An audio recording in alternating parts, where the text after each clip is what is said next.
নবম শ্রেণীর সুপ্রিয় শিক্ষার্থী বন্ধুরা, আজ তোমাদের জন্য নতুন টপিকস নিয়ে হাজির হয়েছি গণিতের।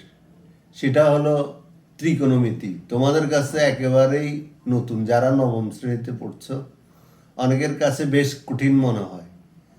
আজ আমরা এমনভাবে শিখব ত্রিকোণমিতিক অনুপাতগুলো, যাতে করে ত্রিকোণমিতিক অনুপাত খুব সহজেই তোমরা বুঝতে পারো। ত্রিকোণমিতি আসলে একটি বিষয়ের উপর নির্ভর করে, সেটা হচ্ছে সমকোণী ত্রিভুজ। সমকোণী ত্রিভুজ, দেখো আমি একটা ত্রিভুজ এঁকে রেখেছি, সেটা সমকোণী। এ বি সি একটি ত্রিভুজ, সেখানে বি কোণটা হচ্ছে সমকোণ, মানে 90 ডিগ্রি। আর এ কোণ এবং সি কোণ, তাহলে ওই দুটো মিলে 90 ডিগ্রি। আমরা জানি ত্রিভুজের তিনটি কোণের সমষ্টি 180 ডিগ্রি। তাহলে একটি যদি 90 ডিগ্রি হয়ে যায়, তাহলে অপর দুইটি কোণের সমষ্টি হচ্ছে 90 ডিগ্রি। এর মানে একটি মানে ওই দুইটির একটি এবং আরেকটি, দুইটি মানে কি 90 ডিগ্রি থেকে ছোট, এবং একটা আরেকটার পূরক কোণ। আমরা পূরক কোণ জানি কাকে বলে।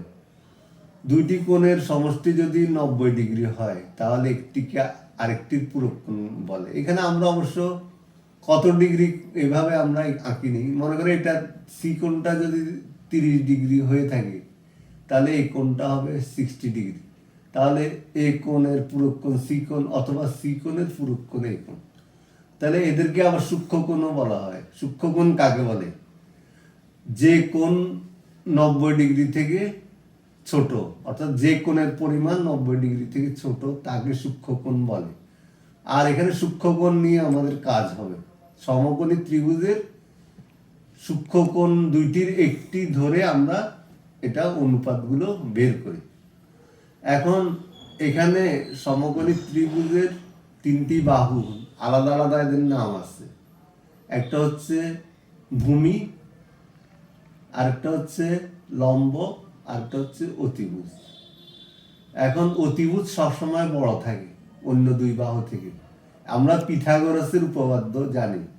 পিথাগোরাসের উপপাদ্য সেখানে তোমরা শিখে এসেছো। অতিভুজ স্কয়ার সমান লম্ব স্কয়ার যোগ ভূমি স্কয়ার। আর যে কোণটাকে আমরা এখানে বিবেচনা করব, যে সূক্ষ্ম কোণ দুইটার মধ্যে একটাকে বিবেচনা করব, মনে করো আমরা সি কোণকে বিবেচনা করি। সি কোণের সাথে যে বাহুটা আছে, এটা হচ্ছে সন্নিহিত বাহু। অতিভুজ বাদে আরেকটা বাহু আছে, সেটা হচ্ছে সন্নিহিত বাহু। আর সি কোণটা যে বাহু নিয়ে গঠিত হয়নি, সেটা হচ্ছে বিপরীত বাহু।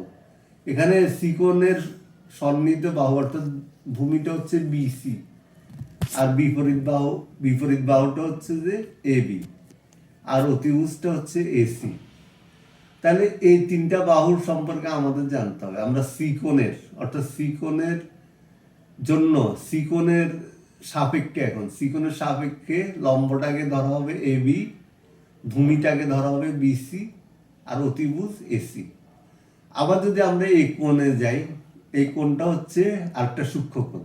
এখন যদি এই কোণকে আমরা বিবেচনায় আনি, তাহলে এই কোণের সাপেক্ষে এ বিটা হচ্ছে ভূমি, বিসিটা হচ্ছে লম্ব, আর এসিটা উভয় ক্ষেত্রেই কিন্তু অতিভুজ থাকে।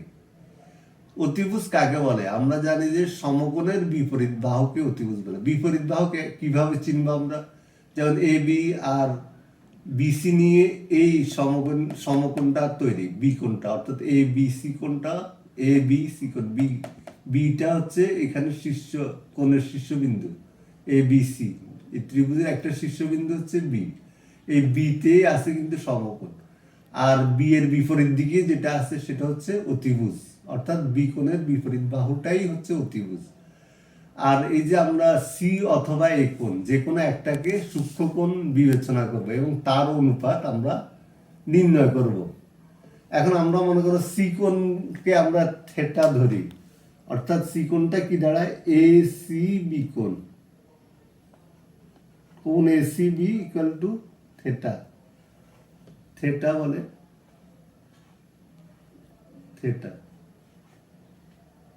এখন কোণ এসি বি কোণ মানে থেটা। তাহলে অর্থাৎ আমরা এখানে থেটা কোণ, সি কোণের জায়গায় থেটা ধরতে পারি। এখন আমরা ত্রিকোণমিতিক অনুপাত হচ্ছে মোট 6টি। অনুপাত কিভাবে বুঝবো? দুইটি বাহুর অনুপাতটাই হচ্ছে ওই কোণগুলোর অনুপাত, ত্রিকোণমিতিক কোণের অনুপাত। যেমন আমরা একটা সাইন অনুপাতটা কিভাবে আসে? সাইন থেটা ইকুয়াল, এখানে আমরা থেটা তো সিকে ধরেছি, তাহলে আমরা জানি সাইন থেটা হয় যে লম্ব বাই অতিভুজ, সি এর লম্বকে এবি বাই এসি, লম্বটা এবি বাই এসি। এবি হলো এখানে লম্বের জন্য লো দিতে পারি, আর অতিভুজের জন্য টি দিতে পারি। তাহলে সাইন কোণ আমরা সংক্ষেপে বলতে পারি কি? লতি, লম্ব বাই অতিভুজ। এভাবে কোসাইন বা কস আমরা সংক্ষেপে কস থিটা ইকুয়াল টু হচ্ছে ভূমি বাই অতিভুজ। ভূমি হচ্ছে বিসি বাই এসি, এটাকে আমরা সংক্ষেপে ভূতি বলতে পারি, ভূতি। তারপরে আমরা এরপরে এগুলো তো তোমরা বুঝছো, এরপরে আমরা মুছে আরো লিখি। সাইনের পরে কসের পরে এবার আসবে যে আমাদের ট্যান থিটা ধরবো, ট্যানজেন্ট বা ট্যানজেন্ট। আমরা যদি ট্যানজেন্ট অর্থাৎ ট্যান ধরায় TAN সংক্ষেপে, ট্যান থিটা হচ্ছে যে লম্ব বাই ভূমি। লম্বটা হচ্ছে এই সিকোণ, অর্থাৎ থেটা কোণকে সিকোণ মানে থেটা ধরা হয়েছে সিকোণকে। তাহলে এই সিকোণের জন্য লম্ব হচ্ছে এবি বাই ভূমি হচ্ছে BC সমান লঘু।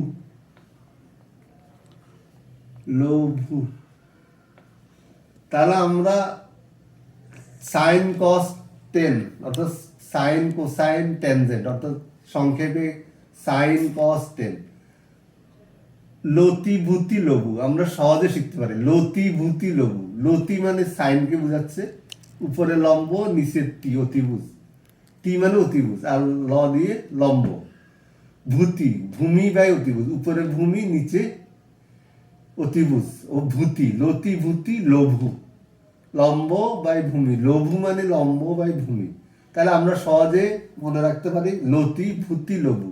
লতি দিয়ে আমরা সাইনকে বুঝাচ্ছি, ভূতি দিয়ে কসকে বুঝাচ্ছি, আর লঘু দিয়ে লম্ব বাই ভূমি আমরা ট্যানকে বুঝাচ্ছি।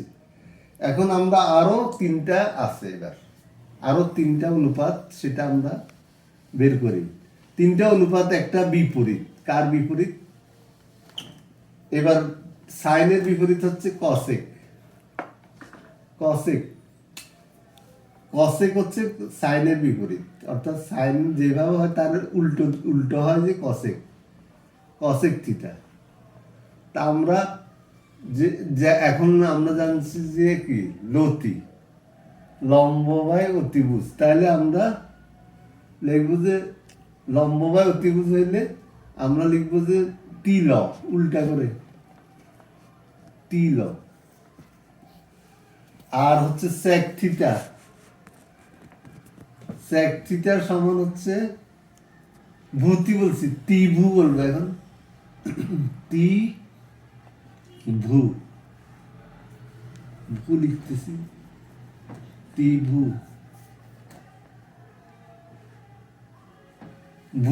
তারপরে সেক থিটা। এবার হচ্ছে আরেকটা সেক হচ্ছে কসের বিপরীত, কস থিটার বিপরীত সেক থিটা। এরপরে কট থিটা ইকুয়াল টু ট্যানের বিপরীত হলে ট্যান হচ্ছে যে লঘু, তার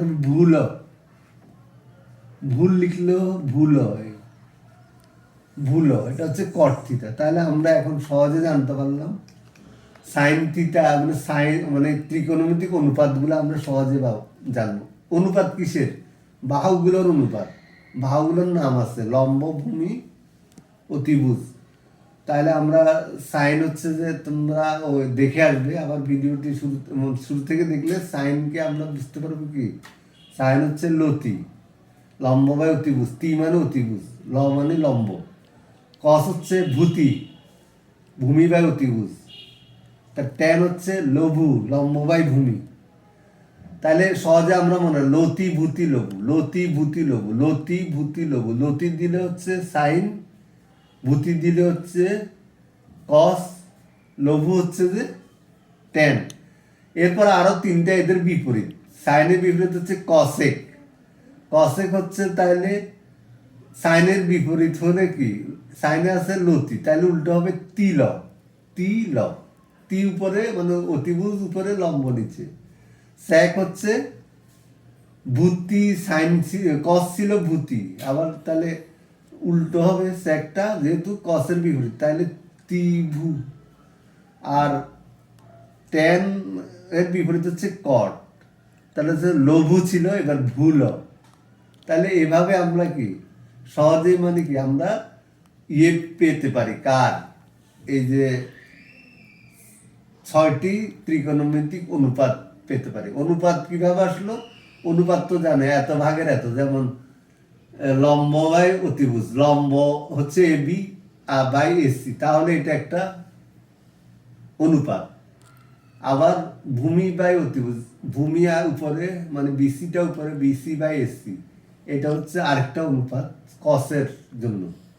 আর ট্যান হচ্ছে লম্ব বাই ভূমি অর্থাৎ এ বি বাই বিসি, এটা আরেকটা একটা অনুপাত। অর্থাৎ আমরা অনুপাতগুলো এইভাবে জানতে পারি। আমরা এখন যদি এদের মান জানা যায়, মনে করো আমরা এ বি এর মান জানলাম, বিসি এর মান জানলাম, এসি এর মান জানলাম, তাহলে আমরা সহজে মান বসিয়ে এই যে সাইন কস টেন এদের মানটা আমরা সহজেই বের করতে পারি।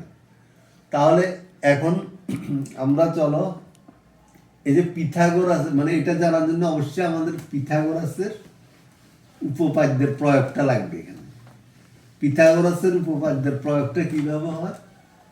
অতিভুজ স্কয়ার সমান লম্ব স্কয়ার যোগ ভূমি স্কয়ার, অতিভুজ স্কয়ার।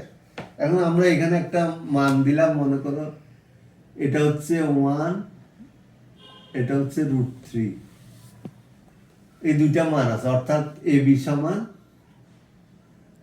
বি সমান হচ্ছে যে 1 আর বিসি সমান হচ্ছে যে √3।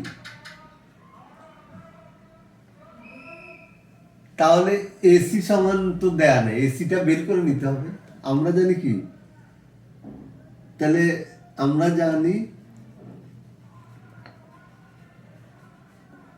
তোমরা সবসময় যে এসিটা অতিভুজ হবে এটা না, অতিভুজ স্কয়ার এরকম করে লিখবা, অতিভুজ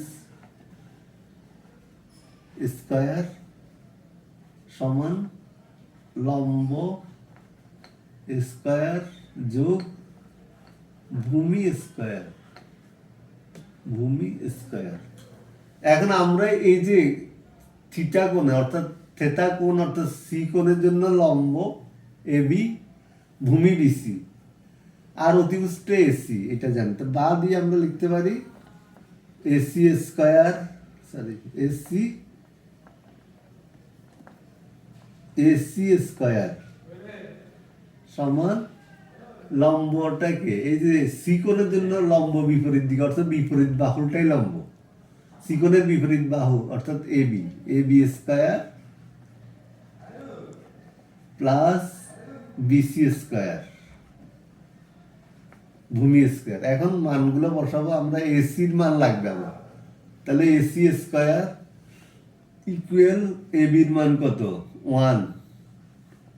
1 স্কয়ার প্লাস √3 স্কয়ার। তা এখন 1 স্কয়ার প্লাস √3 স্কয়ার আমরা পেলাম, এটা এখানে মুছি তারপর আসো বা এসি স্কয়ার ইকুয়াল কি হবে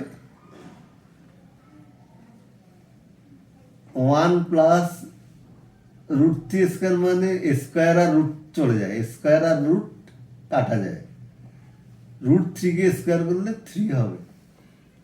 বা এসি স্কোয়ার ইকুয়াল কত 1 আর 3 যোগ করলে 4। এখন স্কোয়ার যেহেতু তাহলে এসির মান বের করবো আমরা একটু উপরে লিখি নিচে স্পেস নেই তাই আমরা একটু উপরে লিখি এরপর তোমরা নিচে লিখতে পারো তোমাদের জায়গা অনুসারে এখন এখানে আমার জায়গা নেই বলে উপরে লিখছি তাহলে এসি স্কোয়ার স্কোয়ারটা উঠাতে হবে এসি স্কোয়ার সমান কত ছিল 4 তাহলে যদি এসি বের করতে হয় স্কোয়ার যদি তুলে দিতে চাও এদিকে রুট করতে হবে সুতরাং এসি ইকুয়াল কত পেলাম 2 তাহলে এখানে আমরা এসির মান পেয়ে গেলাম 2 তাহলে এইভাবে আমরা পিথাগোরাসের উপপাদ্য প্রয়োগ করে আমরা এই বাহুগুলোর মানে যে কোনো দুইটা বাহু যদি দেয়া থাকে তাহলে আমরা অপর বাহুটি বের করে নিতে পারবো পিথাগোরাসের উপপাদ্য ব্যবহার করে এখন আমরা সি কোণ অর্থাৎ এটাকে থেটা ধরে সি কোণের জন্য লম্ব ছিল এবি তারপরে ভূমি ছিল বিসি আর এসিটা হচ্ছে অতিভুজ এখন যদি আমরা এ আরেকটা সূক্ষ্মকোণ আছে এই কোণের জন্য আমাদের বিপরীত বাহুটা হবে লম্ব এই কোণের বিপরীত বাহু কি বিসিটা হচ্ছে ওর জন্য লম্ব যদি এই কোণের সাপেক্ষে বিসি আর ভূমিটা তখন এবি আর এসি এটা অতিভুজ আকারে আছে তাহলে যখন আমরা কোণটা মানে অর্থাৎ কোণ মানে সূক্ষ্ম কোণগুলো মানে আমরা চেঞ্জ করবো অর্থাৎ সি কোণের জায়গায় আবার এই কোণটাকে ধরবো এখানে এই কোণের সাপেক্ষে লম্ব হচ্ছে বিসি বিপরীত বাহুটা আর সন্নিহিত বাহু মানে এই কোণের সন্নিহিত লাগানো বাহু যেটা এটা সেটা হচ্ছে যে এবি আর এসিটা তো অতিভুজ কারণ সমকোণের বিপরীত দিকে যে বাহুটা থাকে সেটাকে অতিভুজ বলে তাহলে কোণ ভেদে অর্থাৎ এখানে দুইটা সূক্ষ্মকোণ ভেদে বাহুগুলোর নামের পরিবর্তন হবে কিন্তু অতিভুজ দুটো সূক্ষ্মকোণের জন্য সেম কারণ সমকোণ তো আর পাল্টাচ্ছে না সমকোণ যে জায়গায় আছে সেই জায়গায় আছে সূক্ষ্মকোণ একবার সি কে ধরবো একবার এ কে ধরবো আবার এগুলো চেঞ্জ হইতে পারে পি কিউ আর হইতে পারে তখন কিউ মনে করো সমকোণ আর পিটা দুইটা সূক্ষ্মকোণ তাও সেম হবে কিন্তু আমাদের মনে রাখতে হবে পিথাগোরাসের উপপাদ্য কি পিথাগোরাসের উপপাদ্য হচ্ছে AC square equal AB square plus BC square অর্থাৎ এখানে অতিভুজ স্কোয়ার সবসময় যে এসি থাকবে এটা না অতিভুজ স্কোয়ার সমান লম্ব স্কোয়ার যোগ ভূমি স্কোয়ার আবার এখানের জন্য যদি এই কোণের জন্য ধরি অতিভুজ স্কোয়ার ইকুয়াল এটা লম্ব স্কোয়ার যোগ ভূমি স্কোয়ার অপর দুইটা বাহু চেঞ্জ হবে ওদের তাহলে এইভাবে কি আমরা ত্রিকোণমিতির যে মূল ভিত্তি অর্থাৎ সমকোণী ত্রিভুজ নিয়েই ত্রিকোণমিতির ভিত্তি ত্রিকোণমিতিতে একটা সমকোণী ত্রিভুজের ত্রিভুজকেই ধরে মানে ত্রিকোণমিতিটা আবর্তিত হয় তাই আমরা সমকোণী ত্রিভুজটা ভালো করে বুঝতে পারি সমকোণী ত্রিভুজে কি থাকে একটা সমকোণ থাকে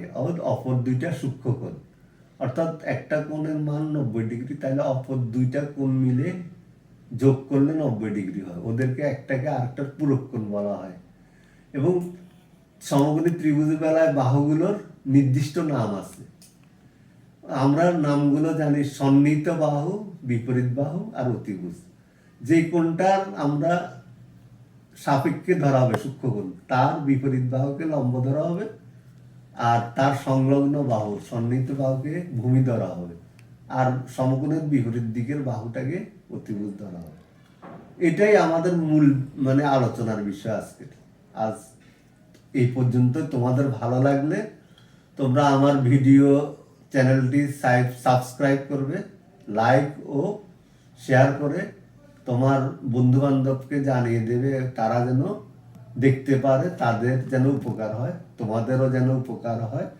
আরো ভিডিও নিয়ে তোমাদের সামনে আসবো নেক্সটে আর তোমাদের কোনটা কোনটা ভিডিও দেওয়ার প্রয়োজন সেটা আমাকে কমেন্ট বক্সে লিখে জানাবে আমি তোমাদের উপকার করার চেষ্টা করব আজ এই পর্যন্ত ধন্যবাদ সবাইকে